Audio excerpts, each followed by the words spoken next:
Thank you very much, everybody, for this opportunity. It's been a nice, kind space for me. I've brought my little prompts because the perimenopause is robbing me of all my faculties. It's all coming to us all. So please be kind. I would also like to take this opportunity to announce that my friend Lauren Curry, I don't know if anyone's heard of her, hands up, is launching a book today. So if you go on and have a look, I think we're going to have a link sent out on the socials. Taylor Meets the Trick. Grown-ups call it the patriarchy. Little kids call it the trick. So if you've got a small child in your life, or a larger child, it's a great way to teach them about the patriarchy. So please go support other women. Fabulous book. I want to talk about hiring for potential, which probably is a surprise to Amy and a lot of other people in the room. I'm going to start off with a little story. We've been hiring recently at the little consultancy I work for. We've hired our first software apprentice. We had two amazing candidates. One had lots of experience working with software teams. This person had a good background in tech. The other one didn't. This person had masters in science and they've been working in financial crime. Which one do you think we went for? The second one. You can think about this. What with no experience? You can all think about this and take Amy's guidance.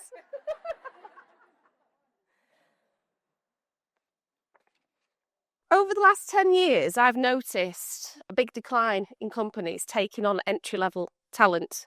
I don't know if anybody else has spotted the same.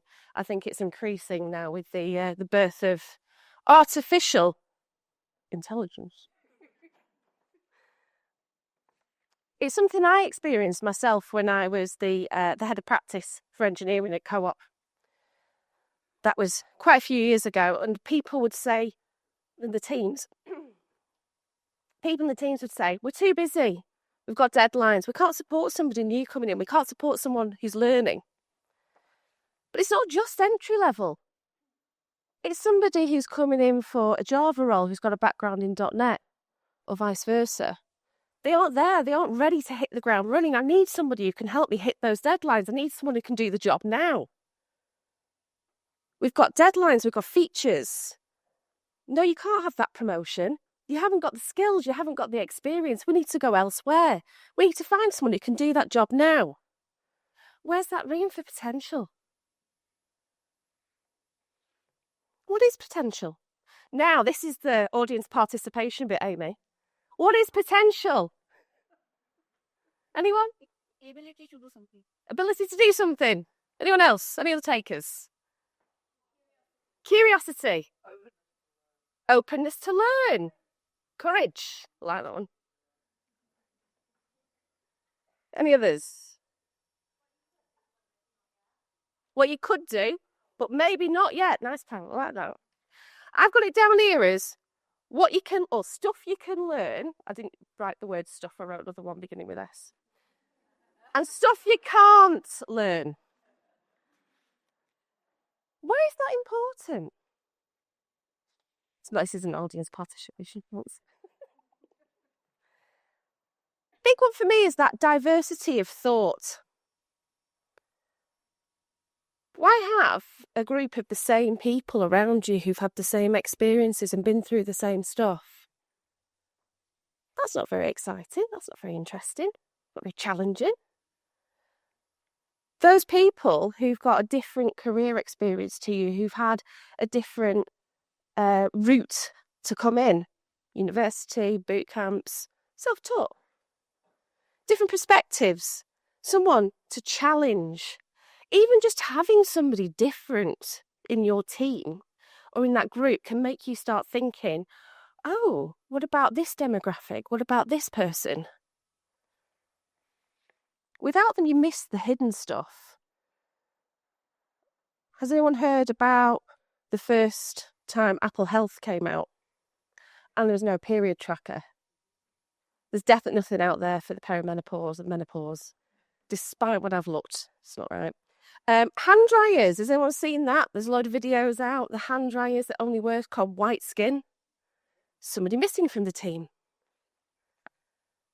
The other thing to start thinking about as well is Where are your future leaders coming from?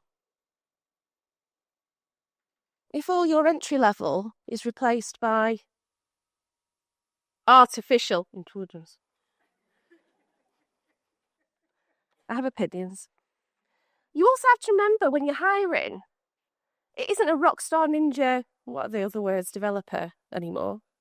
You're not after that individual. You're building a team. You're wanting to enhance that team. Have a look at your team. Have a look at what's missing. What experiences haven't we got? What can you do about it? This is the inspirational keynotey bit, so be ready. Strap yourselves in. Anyone here on a hiring panel? Only a couple.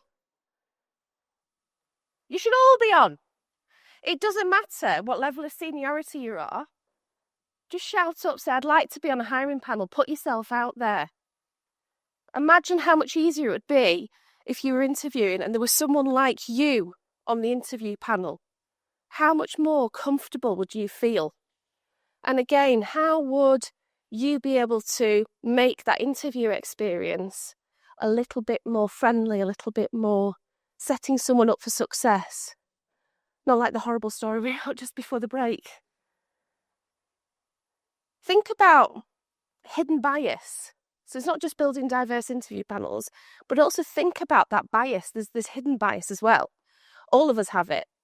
I have a degree in computer science. I'm going to be biased towards people who've done that because I can imagine the journey. I've walked in those shoes. I need to have somebody on that panel who hasn't. I need to have somebody with that different view. Identify those biases, exploit them. It's only when you find out what they are and you embrace them that you start to find the gaps. The other thing you can do, and again, everyone in this room, you can all help with this. There's a lot of hard work that needs to go in before somebody comes into your team, before you even start hiring, before you write that advert. Get everything ready for when they come in. I've actually been thinking about this a lot, and we're talking about that stuff you can learn. Start to find those things. Start to think about what could you do to help that person. Could it be onboarding somebody? How could you help when you've joined a company? How could you make the onboarding process better? Volunteer for it. I'm telling you now, the managers will bite your hands off. They will love you. So will the next hire. Are there any books? Are there any good training courses? Find them. Help the next person. Pass on that baton. What would have helped you? Could there be a boot camp to go on? Could you even set one up, get a few people in, put them on a boot camp that teaches them how you work at that organisation? Because people don't know. You could set up a buddy system. But if you do that, remember you have to support the buddy. You can't just throw someone at the deep end and expect them to be able to do it. Who has been thrown at the deep end to support the new hire? I'm guessing probably a lot more people in this room than if it was a room of men. We always get given the glue work and put ourselves forward for it. Think about how can you train and support teammates in bringing on people who are new to the industry, who've not done this job, who introduce this company. How could you help them? How could you help support that person who's helping the person coming in? Do they need help in line management, mentoring? It's all out there. And you also need to plan for productivity interruption. There will be a J curve. There may be a little dip, but then it will go so much better.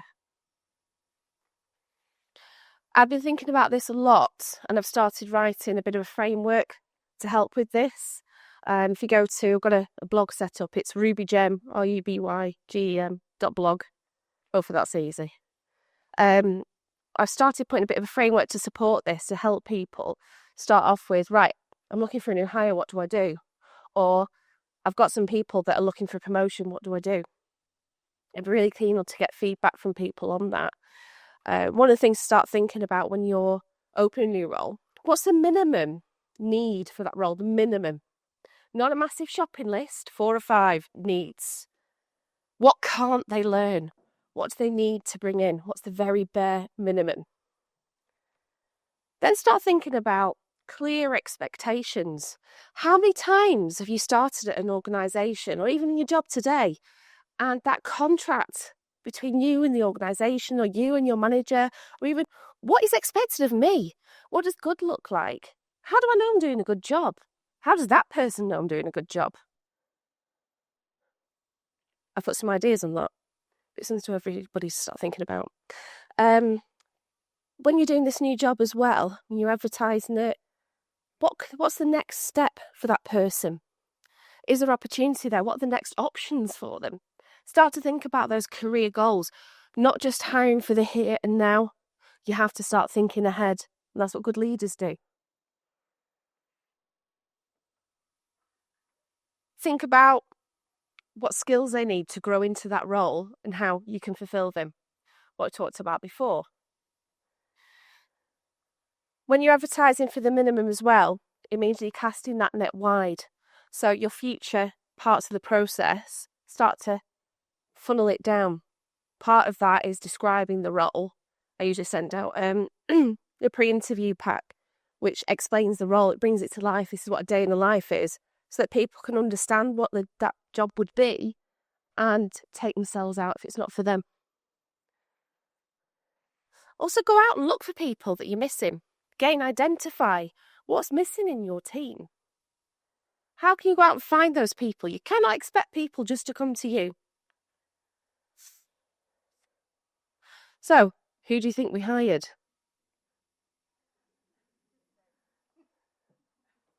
Number 1, hands up. Number 1, more of the same. Number 2, something a bit different. Yeah. Like, Sorry for spoiling it. I thought spoiler alert. it was audience participation. Some sort. I loved it. So, what can you do now? Go back and have a look at your team. When you go back to your jobs tomorrow, what's missing in your team? What experiences, not just skills, who's missing? Get that down. When you're making the next hire, say, this is the kind of people we're missing in our team. Have a look around your organisation. Have you got the same groups of people grouped together? Could you mix it up? Just think about how your team could be enhanced. And it isn't bringing in rockstar ninja, knows everything person in. And have a think, what else could you all do tomorrow? I think that was my last one. There you are. Cheers.